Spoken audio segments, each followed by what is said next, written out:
Baltimore City Council, Ways and Means Committee. We're here for Ordinance 23-0381, Ordinance of Estimates for a fiscal year ending June 30, 2024. I'm Eric Costello, Councilman from the 11th District, Chair of the committee. Joined to me on my right is Marguerite Curran. Staff to the committee, we have representatives from Council President Nick Mosby and Mayor Brandon Scott's office. We're starting off today with Board of Liquor License Commissioners. Mr. Page, turn it over to you. If you could please introduce your team and then hit your slide deck and we'll get into questions.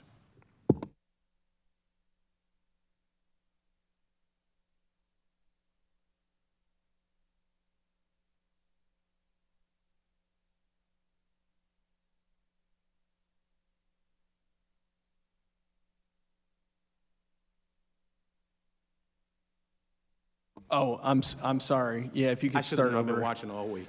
Yeah, so the little person icon on the right turns it on, and you'll see that your ring turns red. When you're not speaking, please turn it off because these mics catch everything. Thank you, Mr. Chairman. I should have known I've been watching proceedings all week.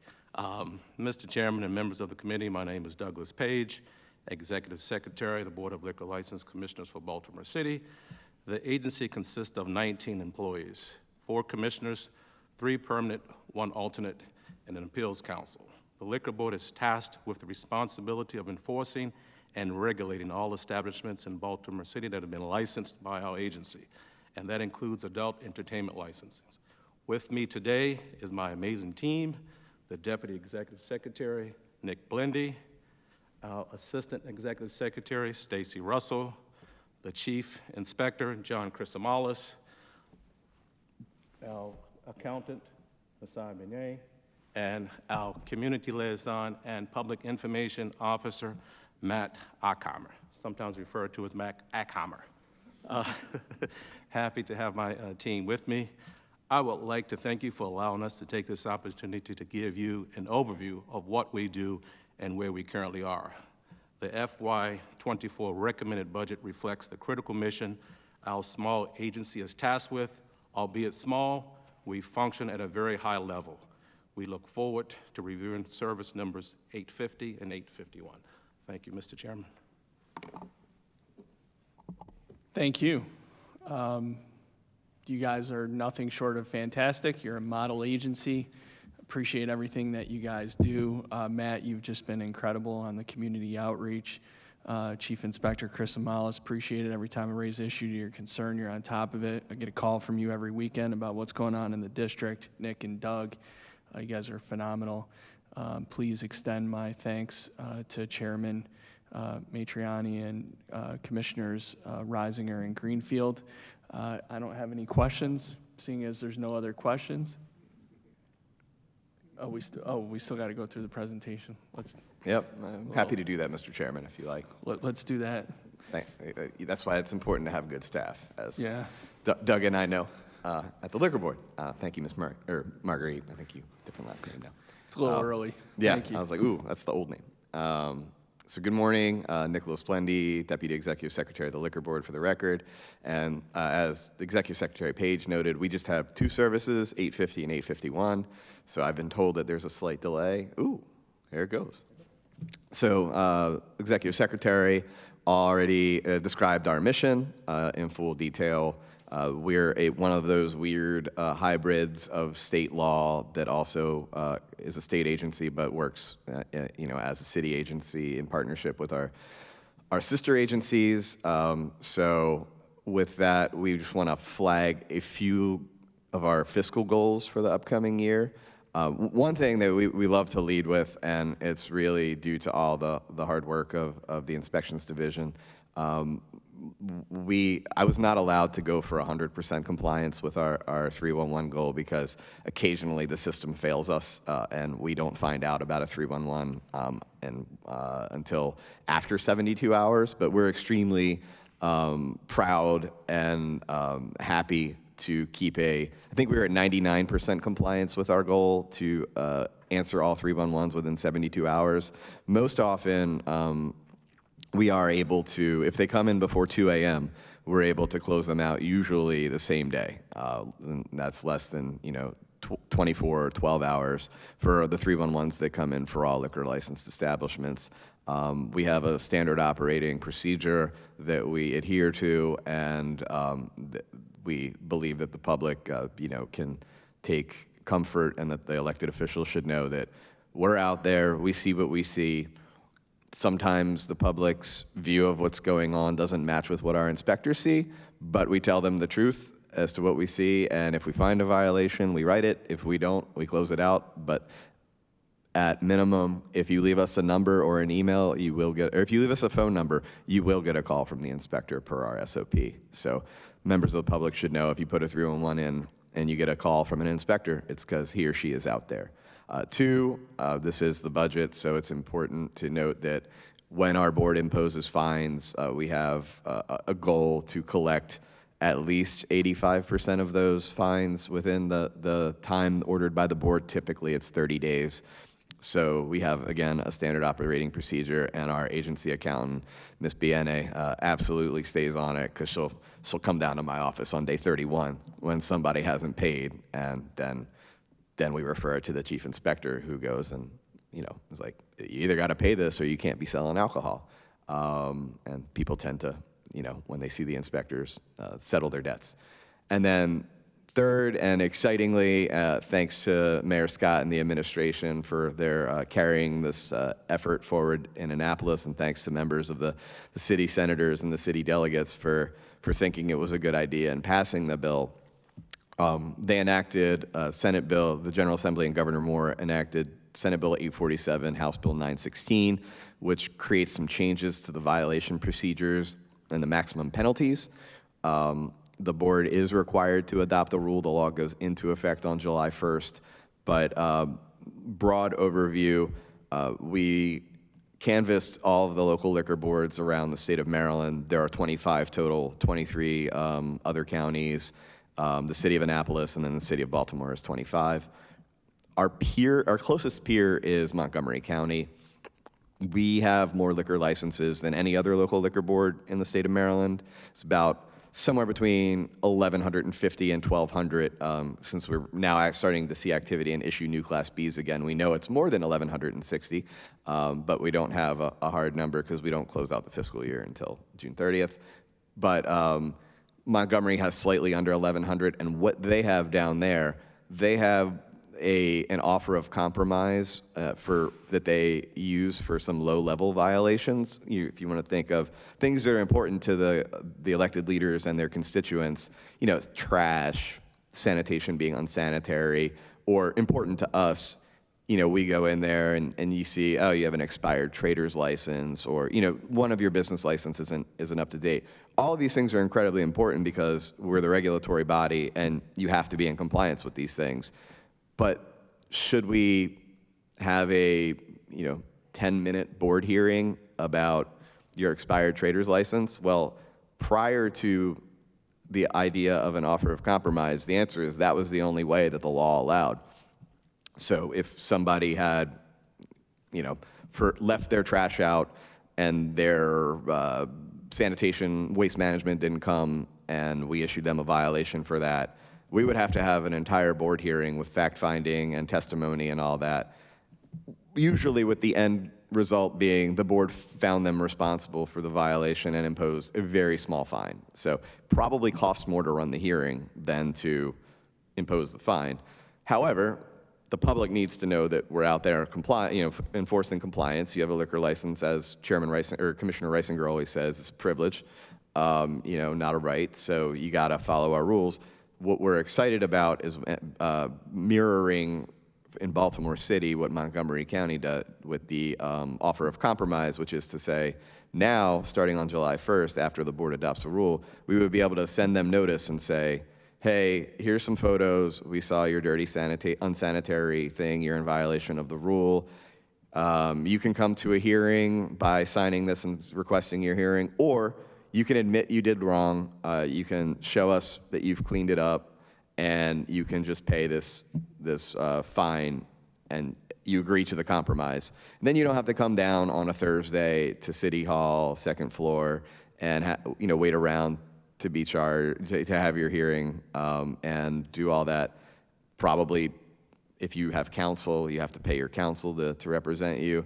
So what's really exciting about that is not just removing the low-level stuff, but then to put on the charges at the hearings for the more serious offenses. That takes a lot of time. So if you're engaged in underage sales is pretty straightforward, but some of the other things that are really concerning to us, unlawful activity that may involve criminal act or potentially drugs or any of the things that I think we would all agree, and certainly our board agrees, are things that are very concerning for a liquor licensee to be doing.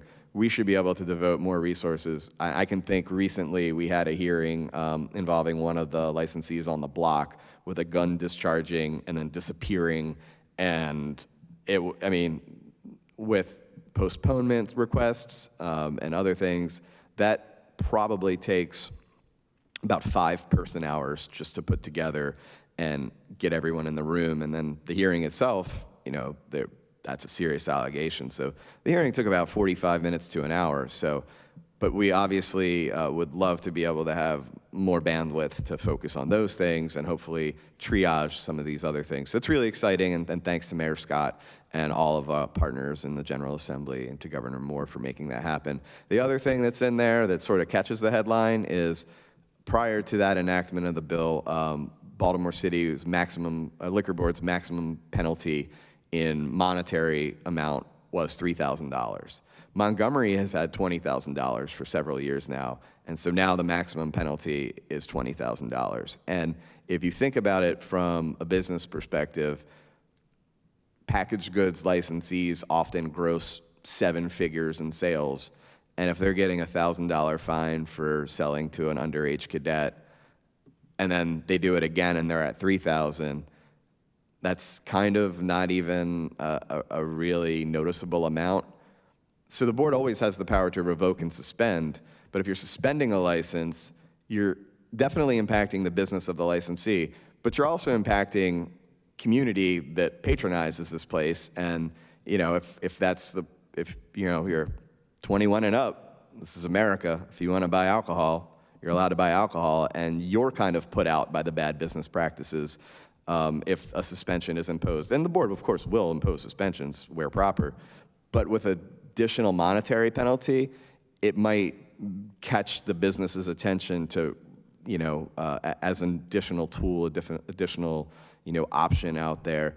Because if I'm getting a $20,000 fine, maybe I'm gonna yell at my employees and make sure that they scan all IDs and do all those things. And so that was sort of the idea, because we've started to see just certain places repeat over and over, and it's, you got to do something to compel compliance with the law. You can't sell to somebody that's under 21. That's the rules.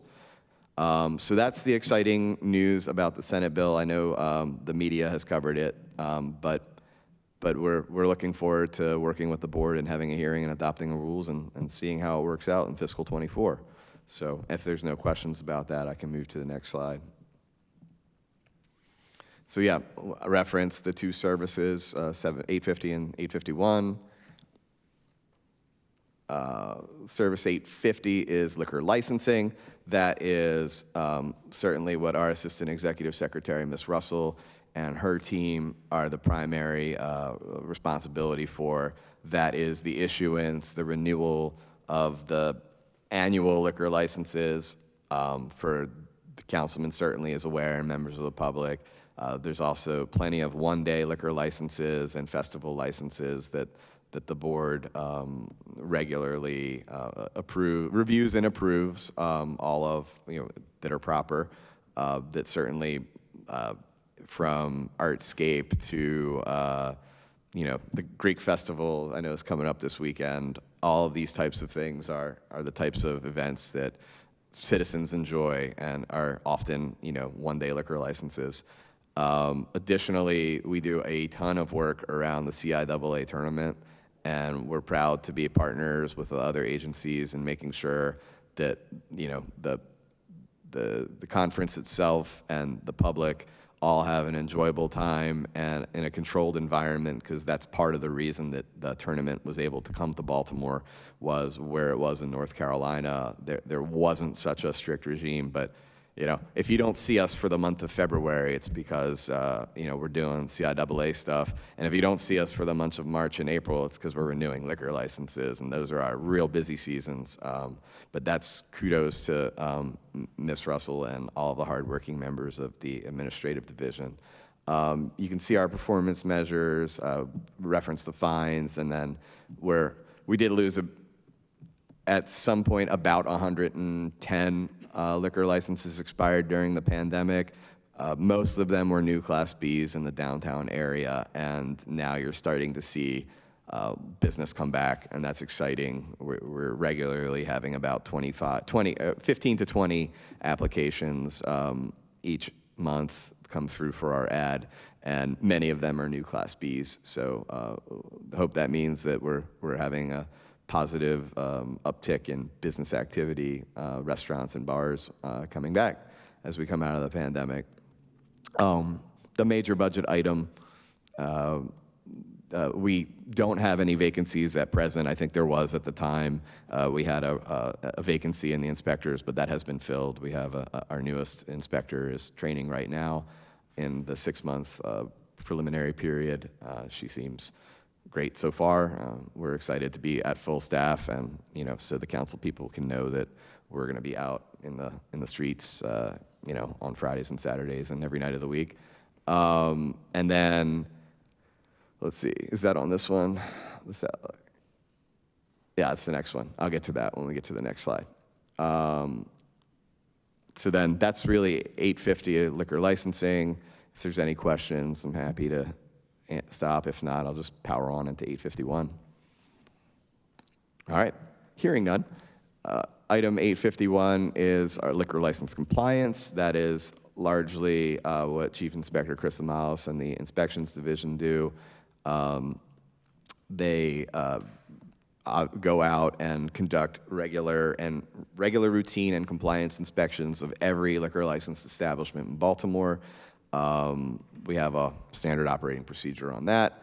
And then obviously they participate in the underage task force, the buys. And then at some point during the pandemic, John Chrysomalis became head of the social club task force in everyone's mind.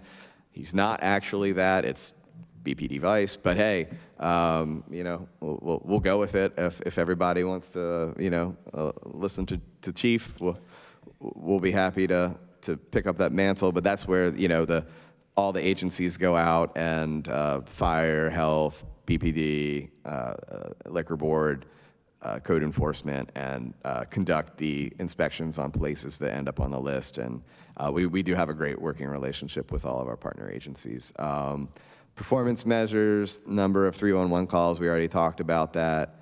And then percent of charge violations, that's sort of on me. I'm the one who charges things, and try not to lose and waste the board's time, because I feel like they can replace me, so they probably don't want me to bring some garbage charges. But we are adhering to those numbers. And then the big number, and thank you to our board. The board under state law has the authority to set salaries of the employees of the board. And the big uptick in our budget is sort of from the board's perspective, right sizing of the Baltimore City Liquor Board salaries in comparison to our peers around the state. In particular, we're the busiest one. I know that none of my informal survey of the other local liquor boards when we meet, I don't believe many, if any of them, work the hours of operation that our inspectors do, till regularly out till 2, 3 a.m. Certainly, I don't think any of the rest of them are all Narcan carrying, all CPR trained, occasionally performing, intermediate CPR until EMTs can arrive on scene.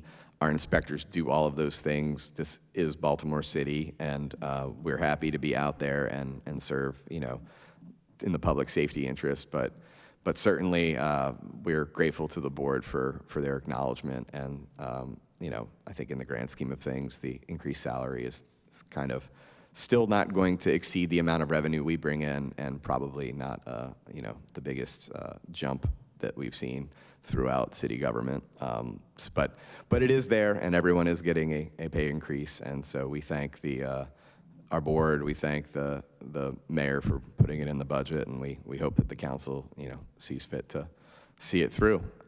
So that's liquor license compliance. And then I pushed the button. I don't know what happened. Are we done? All right.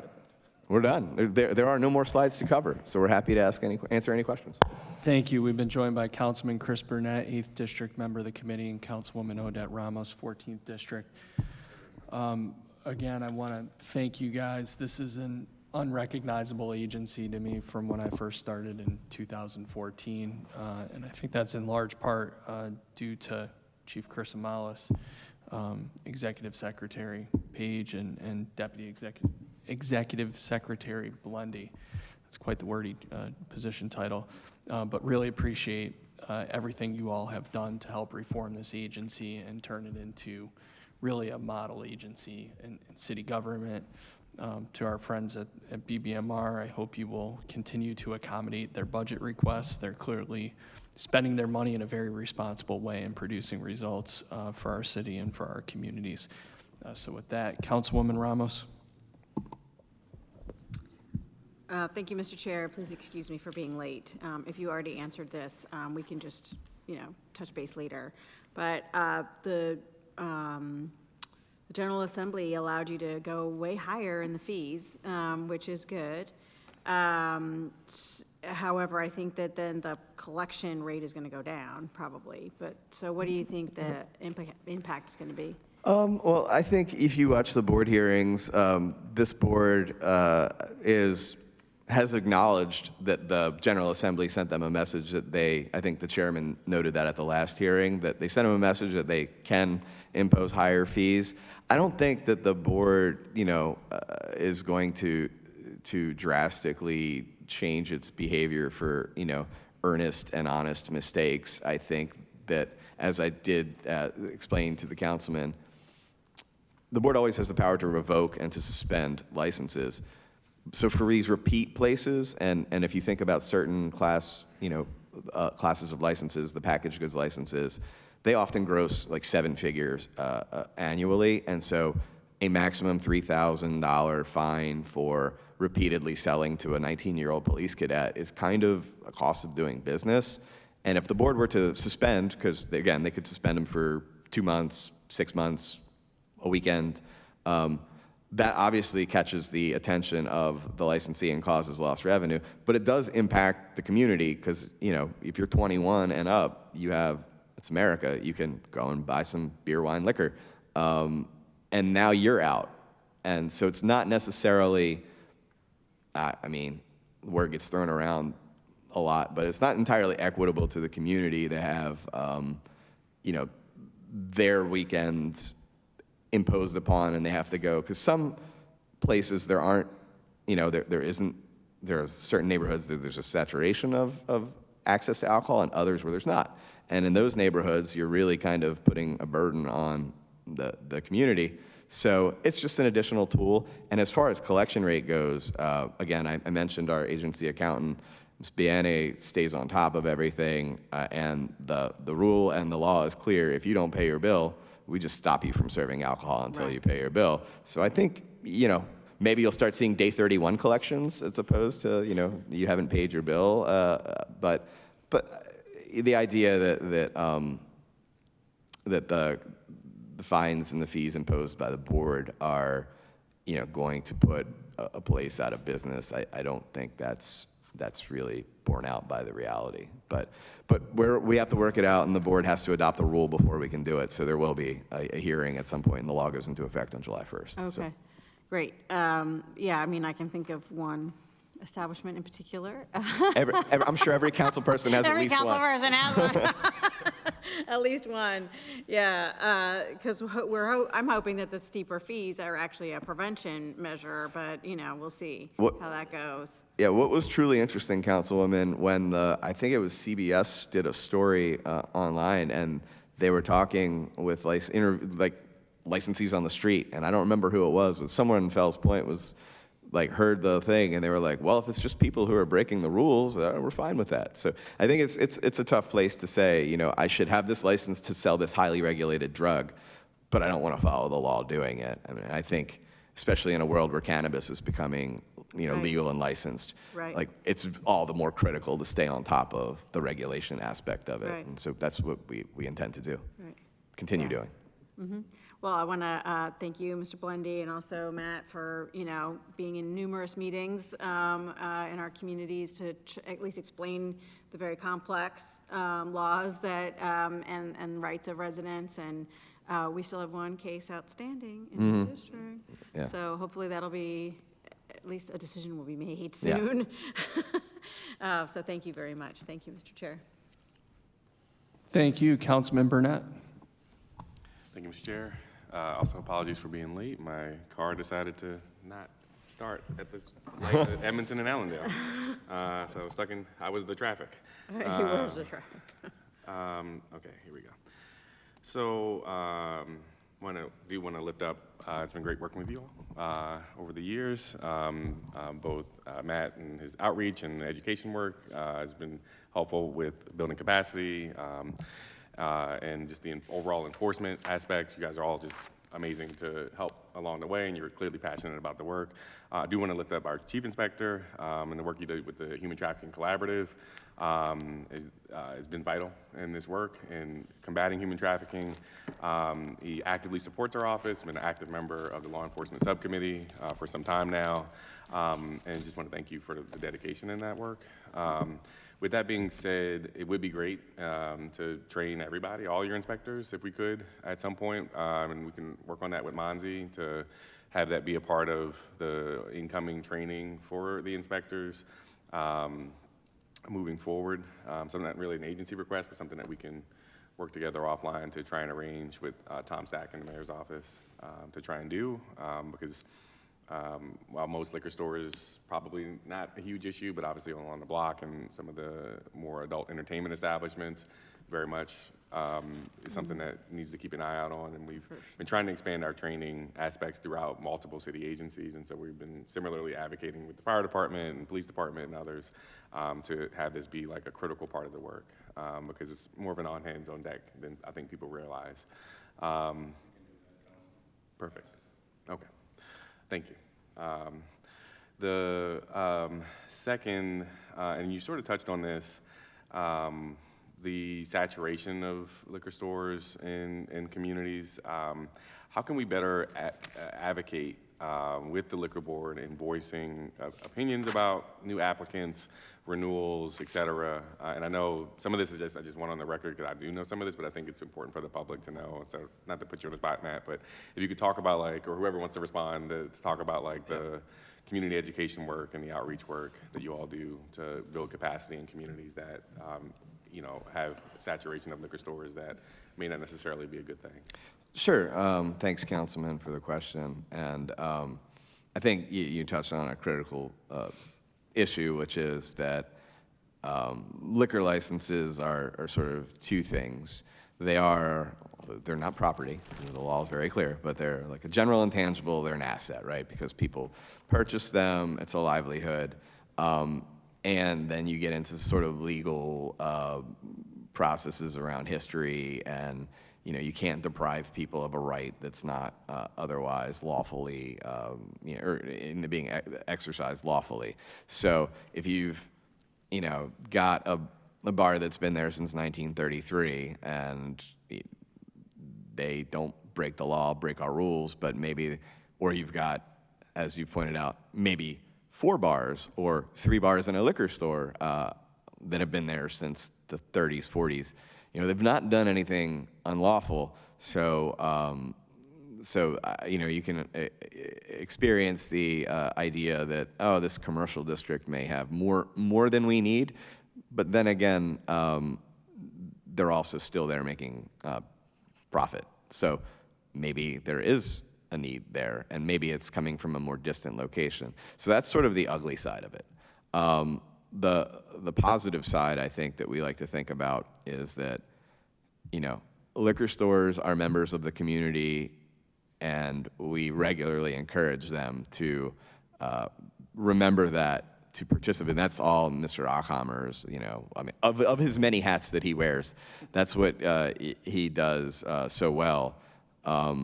Because the idea that you can just operate without getting to know your neighbors does lead to that sort of level of tension.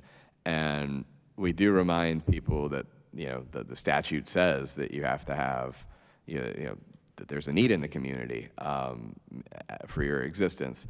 And neighborhoods and members of the public have the right to protest a renewal. You know, that's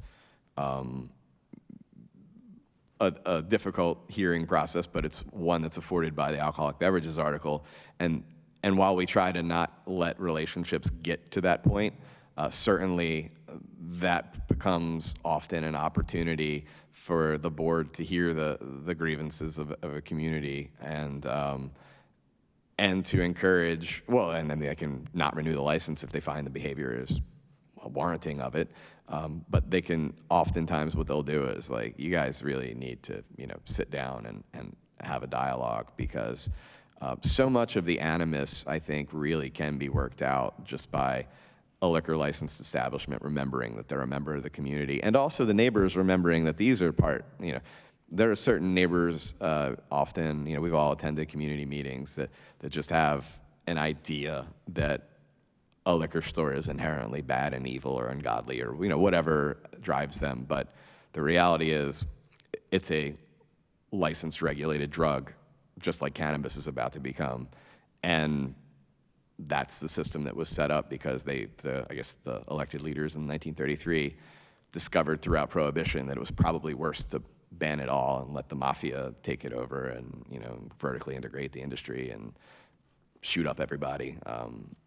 It seems to work, but it needs to be worked out, and there are provisions, and we absolutely lift up Mr. Ockhammer and all the great work he does, and that's why, you know, we're happy to be here. So I think I got you on the record for everything that you wanted, but yeah, it's not always easy, but that's, you know, what Mr. Ockhammer exceeds at, and Mr. Page certainly knows, because in his tenure he's seen a whole bunch of things, but we encourage dialogue.